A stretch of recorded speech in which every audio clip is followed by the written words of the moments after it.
The rightmost panel seems at first glance more easy to read. It is often thought of as a depiction of hell, in which demons taunt and torture souls endlessly. On closer examination, we will see that it appears more like a Last Judgment.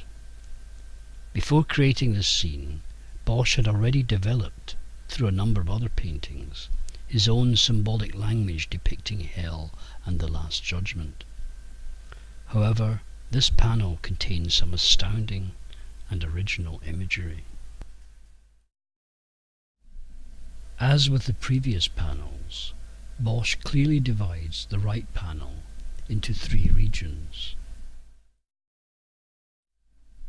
There is a background area immersed in smoke and fire, a middle ground in which some scenes are shown on a frozen lake, and a foreground in which various sinners are being harried by demonic beings. Let us first look at the top background. In the far distance, we see the outline of buildings silhouetted against fires burning on mountains and castles. Even distant hills are illuminated by these fires. In amongst these we see little figures moving around on precarious bridges who seem to be setting or tending to these fires. In amongst the chaos, we can see some people have escaped the fires, and some even swim across a lake illumined with the fiery red glow. One man is taken to a little boat, but even this is aflame. From a complex of burning buildings on the right, a number of people escape and leave through the gate in its walled enclosure. Below this, a fierce fire burns, and we see many naked figures fleeing and seeking shelter from the heat. In the middle ground, a windmill is burning, its sails appearing like flames. An army of infernal knights, some riding on strangely shaped creatures, cross a bridge to attack a watermill. In the lake in front of this, a number of people are seen trying to swim away, but some are obviously being drowned. In a plain in the middle ground, many of these fleeing the conflagration gather together. They appear to be being attacked and butchered with swords by some figures in the gloom on the right. Some of those escaping the inferno have been captured and gathered together by a crew of demonic creatures who frog-march them towards the shore of the frozen lake. On the left, another group fleeing the flames are mown down and crushed by a strange war machine like a battering ram, whose wheels are large ears and whose ram is a large bladed knife. On the right, on the side of a cliff leading down to the frozen lake, a pile of oversized domestic objects are used to torture some of the civilians, as well as the soldiers from the conflict above. Thus we find here a lantern, a round plate, a knife, and two large earthenware vessels. At the top, a winged demonic figure runs through with his sword a number of men with armoured helmets. Beside this, some of these armoured men have been forced into a large lit lantern. One seems to struggle to escape out of the hole at its top. Lower down, on a red circular plate, 7 dragon dogs, some grey and others green, feed on the entrails of an armoured knight. He holds a golden goblet in his right hand, and his flag or pennant lies under him. It displays a toad as its emblem. The weight of this plate presses down on the blade of a knife, trapping a man whose stomach must be being opened by the blade. Below, some women are lined up in the dark space underneath the plate, awaiting their fate. One woman is on all fours and being ridden like a horse into a large vessel lying on its side. One assumes this will happen to the waiting line of women. To the right, another vessel stands upright, and a young man trapped inside attempts to escape by climbing a ladder. At the bottom, two monks, one wearing a white cowl and the other naked, though tonsured, sit together on a plank. They appear to be discussing the scene in front of them, and we note how the cowled monk gestures towards what is taking place before them. As we realise, the naked figures are human souls, while the clothed ones are demons. Here we see a demonic monk discussing the scene with a human one. In case we have any doubt, Bosch gives the demonic monk a rat-like tail. On the other side of the panel is a cliff with a cave. This has been roofed over by a large skull, seemingly that of a horse.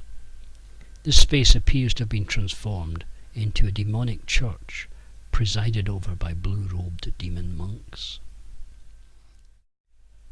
The objects of this church are being used to torture the people who have found their way to it. At the top, a man is slumped within the handle of a key that hangs from a hook on a pole supported by a demon monk in a blue habit. Inside the skull, a bell swings. A human has been placed there as the clapper. Another bell behind it also has a man as its clapper. Below is a group of blue-robed demonic monks.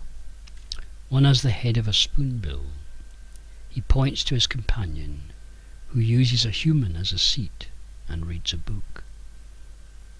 This perhaps links to the monkfish in the pond at the lower part of the left panel, who also reads a book. In front of these, a young man stands beside a demonic nun. A metallic bird demon stands before this couple, gesturing them to climb the ladder into the tavern. So, on the cliffs that lead on each side down to the lakeside, Bosch depicts two areas of torture. That on the right is composed of everyday or lay items, while on the left the accoutrements of a church are used to torture the human figures. In the centre of the space is a large composite figure. This is a tree-egg man standing on two tree-trunk legs, each within a little boat, both of which appear to be partly grounded on the shore of the frozen lake. This strange figure has an egg-shaped body open at one end, which has been turned into a tavern. This bears a sign of a bagpipes on a flag set on top. In this we see some men drinking at a table, one being seated on a giant toad, while the barmaid fetches more drink from a barrel. A figure, possibly the landlord, gazes out from inside, engaged by the scenes before him. This tree-egg man looks around behind him as if to try and see what is going on inside his body. On his head is a large circular platter. It bears an enlarged set of pink bagpipes. An old woman with bird-like feet fingers the chanter. Around it are paraded three humans dragged by little demons. One might presume that the man at the bottom of the ladder and his blue-robed companion are going to find themselves joining this torturous dance. Some hooded figures are seen in the boats below, and there are some humans in a hold. One has climbed the rigging in an attempted escape. We also see a few humans have thrown themselves into the river to escape the horrors. This central part, on the upper bank of the lake, is a realm where humans are being tortured by various objects and situations. They have been led here in escaping the fires burning their homes in the landscape above, and instead of finding refuge, find themselves in other perils by being tortured by various bands of demons. The Tree-Egg Man is obviously a ferryman, used to take souls across the lake or river from the bank on the top part of the painting onto the other bank on the lower part. His legs are damaged old tree trunks, and they rest in little boats, which are here beached on the upper bank. He ferries souls across in his egg-shaped tavern body.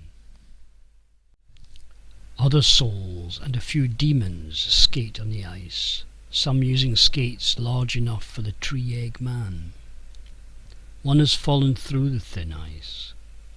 Some people try and escape the horrors of the upper bank by swimming in the icy water. A demon archer with a spoonbill's beak patrols the frozen lake. The lower bank is a rather different realm. We have left the darkness of the far distant background, illumined by fires, and the gloom of the far-off side of the frozen lake.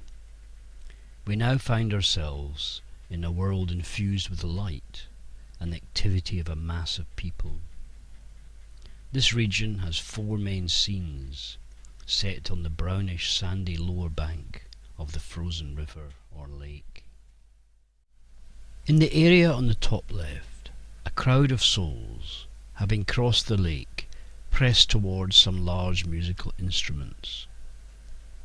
On the left is a barbiton or other lute-like instrument, this one having 6 strings. A male soul is bound awkwardly to its neck by a lizard-like being. Another pulls at his feet as if to drag him down. A mass of his fellows look on behind. The barbiton rests on a large music book, which lies on top of another soul, and thus crushes him. A demon stands beside him and grasps him by the wrist, holding up a burning toad on a pole in his other hand. From under the belly of the barbiton, a man's body emerges. His bottom is used as a music book. Behind this, a crowd of human souls are seen.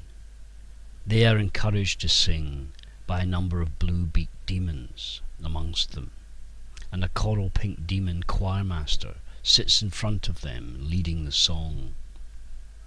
His long tongue appears to have a scale of notes upon it. In front of the lute or barbiton is a harp with 21 strings. The lower 9 of these strings pass through and suspend the body of a male soul who opens his arms in a gesture of agony. A dark snake descends from the top of the harp and, coiling around its front post, bites the thigh of the suspended man. No one among the background throng seems to pay him any attention, as they are all being forced to sing. Next to this stands a large hurdy-gurdy, a hand-cranked stringed instrument that produces a drone-like sound. A man lies on top of this, turning the crank with his right hand, while attempting to balance a little golden cup in his left. Beside him another man is bent over awkwardly, balancing a large egg on his back. He supports himself with a crutch. Inside the mechanism of the hurdy-gurdy, also known as a symphonium or organistrum, a demon woman with a white headscarf reaches out and plays a triangle-like instrument. On the right of this, a group of souls are being pushed forward. Those at the front cover their ears against the noise of a bass shawm, a drum and a sackbut-like instrument, which are being played with apparent gusto by demons. One man has been forced to act as a support for the shawm, and endures its raucous din close up. A recorder has been put into his bottom, presumably for him to play it. Another soul has been placed in its aperture or bell, and we see one poor soul has been put inside the drum. The demon playing the sackbut has a badge with a little toad upon it, and a little white flag with a dark crescent moon. Behind him, a demon holds up a vessel on a pole with flaming fire within it. The groups of souls are being pushed towards the set of giant instruments. Some of their number towards the front are being tortured by being bound to or even incorporated into these instruments. Others are forced to sing or have their ears assaulted by having these loud instruments played close to their ears. This would appear to be a kind of hell specially created for musicians. On the left, on a little hill below, is a scene focused around an upturned tabletop. In front of this lie discarded playing cards, and the tabletop has a chalked or scratched tally, such as might have been used by a gambler. On the front of the tabletop, a man lies and has been run through by the sword of a rat-faced demon. The man's right hand is also pierced through with a dagger. The rat-faced demon has a reptilian-like carapace, and attached to his back is a blue plate on which a right hand, dismembered from some other body, is run through and stuck with a knife. This hand still balances a dice on its fingers. We are obviously seeing a hell established for gamblers, in which one of the punishments would appear to be inflicted on the right hand, which rolled the dice or played the cards. Most of the human souls in this lower part of the painting appear to be men, but here, above the upturned table, stands an Eve-like figure. She has a dice on her head, and her right hand holds a lighted candle and a vessel with a lid. A similar lidded vessel lies on the ground below the tabletop. This Eve figure has her eyes closed. Beside her is an Adam figure, with his face in his hands as if in despair. Yet he looks out directly at us, the viewers, one of the few figures in this panel who does so. To the left of this couple are three demons. One torments Adam, while another with a reptile face and a large pot belly attached to which is a greenish-brown toad, holds up a backgammon board and seems about to smash it down upon a man who raises up his hands in a defensive posture. A crowd of men turn away from the upturned table seeking escape, but some are being attacked by demons. One has a knife thrust into his back, while another at the front with a blindfold has been hacked in the neck by a sword so as almost to have been decapitated. At the back, a toad-faced demon appears to have removed someone's heart in the point of his sword. The humans are deeply concerned and seem to be discussing what to do. Behind this little hill is a scene with a hare as hunter, who, sounding his horn, pursues his human prey with two demon hounds, one being armoured. This hunter has earlier caught a human prey and has the body tied upside down to a stick over his shoulder to make carrying it easier, as hunters do. A fire is lit in the belly of this corpse. The human prey expires as the two dogs tear at his chest. This little scene would appear to be a hell for hunters, primarily hare coursers. Far from being the horrific hellish scenes that some people see in this painting, Bosch depicts these with a dark, bizarre and yet playful humour. Let us consider the next major grouping. This has three components: the part under the light pink cloth on the left, the demon sitting on the high stool, and the part set around the reddish cloth on the right.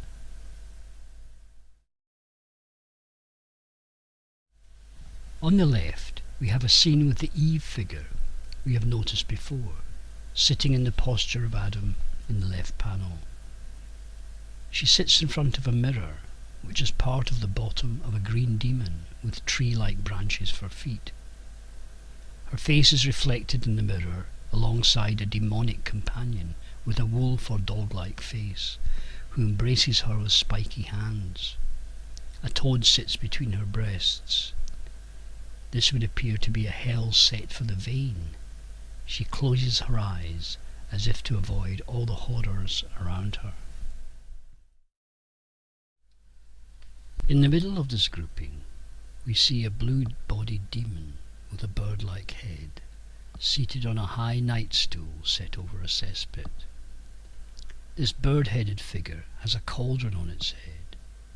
It picks up a human in its right hand and begins to eat it, head first in its beak.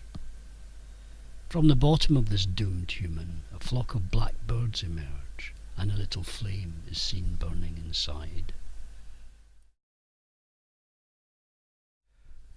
The demon defecates a large blue bubble, within which are human souls it has already devoured. They fall down into a cesspit, where, sadly, the faces of two humans gaze up. On the left, a man defecates coins into the cesspit, while on the other side a man vomits, assisted by a demon woman. This scene is obviously a purgatory for gluttons. On the right, behind the night stool, is a red curtain shielding a sleeper in bed. A large toad creeps up his body from under the blanket. Behind the curtain, a crowd of demon nuns looks on. One has a crescent moon on her head. They look down at the man below. This is surely a hell of the slothful. This group thus seems to incorporate hells, or purgatories perhaps, for vanity, gluttony and sloth, 3 of the deadly sins. By using the figure of Eve, Bosch links back to the other panels. We also see quite clearly that many of the demons in this lower part of the right panel are themselves coloured blue or coral pink, or have blue or pink equipment. This links perhaps to the blue and coral pink fruits of temptation in the lower part of the middle panel. Here these are transformed into demons to torment souls in hell. In the middle panel, giant birds fed some of the humans with the fruits of temptation. Now, in hell, the bird-headed demon instead eats humans. At the top right of this area, a strange solitary figure creeps away from the scenes. He wears an odd helmet and appears to be carrying a fish under his left arm and 2 birds on his right. The form of this figure seems to relate to the man carrying the fish outside the gateway to the underground chamber in the centre right of the lowest part of the central panel.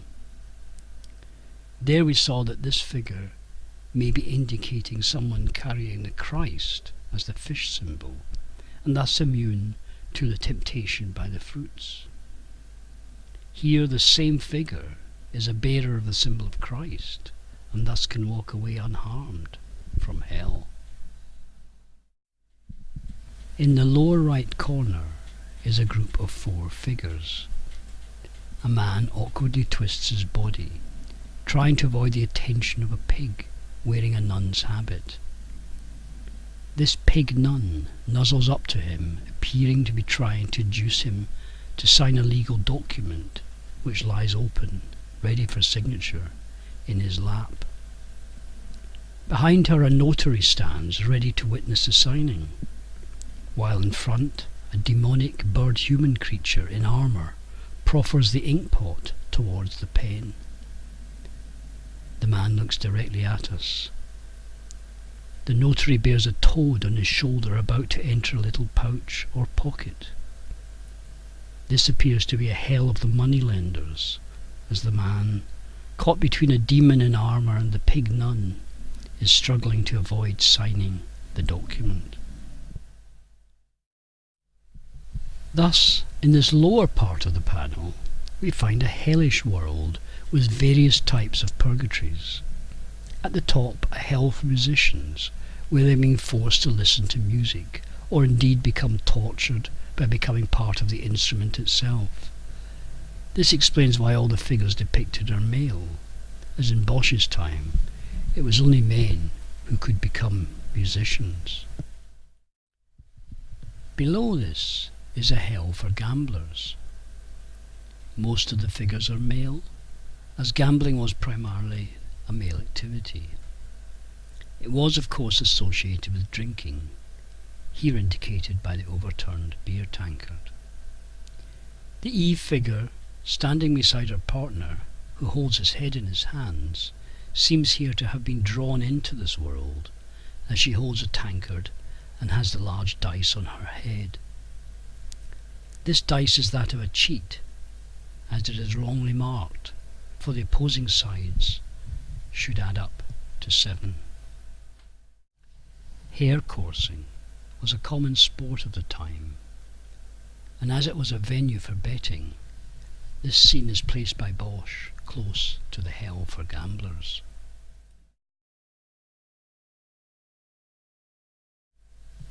The complex group to the right appears to be a hell for the vain, gluttonous and slothful. Below this is the scene where a man is being harried by demons to sign a document. This would appear to be a hell for moneylenders and those exploiting others through legal documents.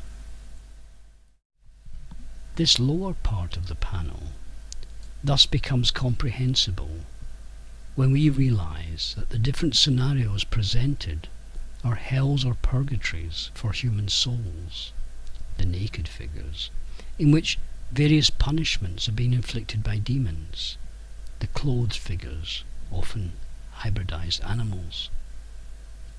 All the human figures are being punished in some way, apart from the one who is able to walk away unaffected on the top right.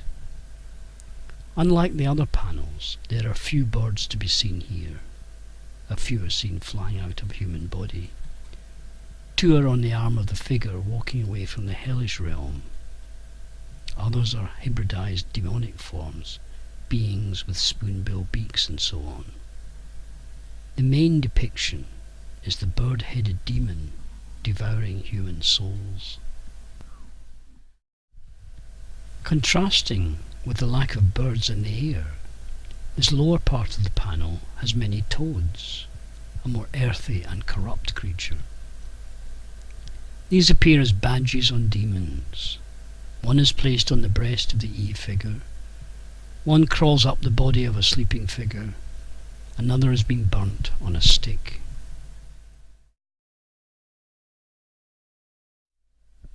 Two human figures in this region of hell gaze out at us as if to attract our attention. One is the Adam figure with his head in his hands, who glimpses out between his thumb and fingers at us. The other is the man being nuzzled by the pig demon. These two almost seek our sympathy for their plight.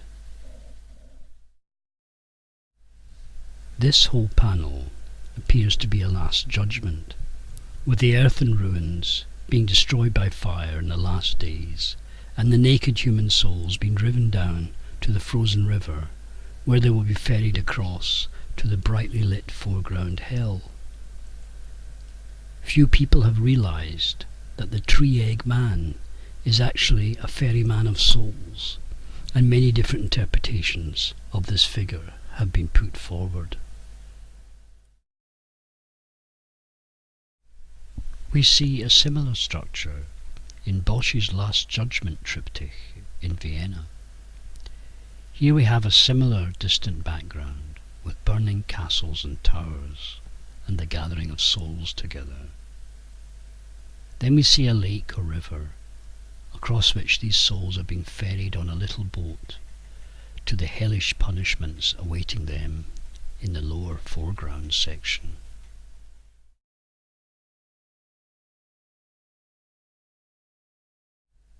It seems clear that Bosch intended this image as a ferryman, as can be seen from an earlier drawing by Bosch, where the same figure ferries people across a river. Throughout his life as a painter, Bosch developed his own vocabulary of images. Thus, as with the ferryman, not all the images in the Garden of Earthly Delights were created especially for this painting. Here we see the depiction of the hare hunter and a similar hunter with human prey from the right panel of Bosch's Haywain triptych. One can find many other reworkings of images by Bosch and his incorporating them into different contexts. Only when we look at his work through the eyes of a painter can we gain insight into his vocabulary. His Last Judgment painting, now in Vienna, depicts a searing, unrelenting hell in which souls are cruelly and mercilessly punished by demons. The hell of the Garden of Earthly Delights seems a less intense place. Bosch inserts occasional flashes of humour, though dark and sardonic, in the imagery he chooses for this scene. Having looked at all the individual scenes that make up this complex painting, let us now see if we can gain some insights into what Bosch was depicting in the whole work. We notice that the image on the outer leaves was of the earth at the end of the third day, when the herbs and plants had been created, and the beginning of the fourth day, when the lights, the sun and moon, were placed into the heavens. We then realized that the upper and middle part of the left panel corresponded to the fifth and sixth days, with the creation of the birds and the animals. This immediately gave us an important clue as to how the painting should be read, each panel in turn, from the top down through its three layers. Thus the left panel, the Garden of Eden, is shown during three periods: the creation of the birds against the background of the large vegetable forms from the outer leaf, the creation of the animals, livestock, wild and amphibians, also the appearance of a fountain of life rising from the central pool. In the foreground, Christ presents the newly formed Eve to Adam. This is the scene before the temptation. The central panel also presents a sequence of events in time. At the top, the fountain and the vegetable towers have metamorphosed and appear around a lake with 4 rivers. Around this, various humans are gathering red and blue fruits, though they do not yet eat these. In the middle, the males and females have become separated, the women in the central pond, round which a crowd of males ride on various animals. In the foreground we find depicted a time at which humans are becoming tempted to eat the fruits. Some do so eagerly, others let this happen to them. Some seem to be still wondering whether or not to do so, and there are a few who appear to have rejected the temptation to eat the fruits. Bosch then shifts our attention away from this rural idyll to the end of days and the consequences of the humans being tempted to eat the fruit. In the Last Judgment, we see at the top the destruction of the world by fire, the gathering up of souls, and the being led across a river or frozen lake to a hell in which each is punished according to his or her sins.